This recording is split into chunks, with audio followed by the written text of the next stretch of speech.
ایک مرتبہ امام حسن بصری رحمۃ اللہ علیہ کی خدمت میں ایک عورت حاضر ہوئی، عرض کی میری جوان بیٹی فوت ہو گئی ہے، میں خواب کے ذریعے اس کا حال جاننا چاہتی ہوں، کوئی عمل بتا دیجیے۔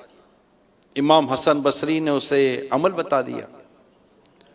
عورت گھر چلی گئی، جو کچھ بتایا گیا تھا اس پر عمل کیا تو اس نے خواب میں اپنی بیٹی کو دیکھ تو لیا، مگر اس حال میں دیکھا کہ اس کے بدن پر تارکول یعنی ڈامر جو سڑکیں بنانے میں کام آتا ہے اس کا لباس ہے، گردن میں زنجیر اور پاؤں میں بیڑیاں ہیں۔ یہ ہیبت ناک منظر دیکھ کر وہ عورت کانپ اٹھی۔ دوسرے روز دوبارہ امام حسن بصری رحمت اللہ تعالی علیہ کی خدمت میں حاضر ہوئے، اپنا خواب سنایا۔ امام حسن بصری رحمت اللہ علیہ فوت شدہ لڑکی کی حالت سن کر غمگین ہو گئے۔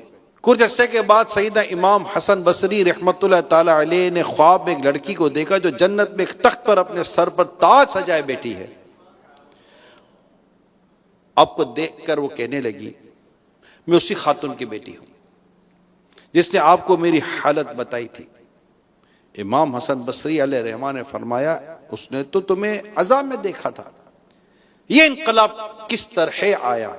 مرحومہ بولی قبرستان کے قریب سے ایک شخص گزرا، اس نے اللہ کے آخری نبی صلی اللہ علیہ وآلہ وسلم پر درود پاک بھیجا، اس کے درود پڑھنے کی برکت سے اللہ پاک نے ہم 560 قبر والوں سے عذاب اٹھا لیا۔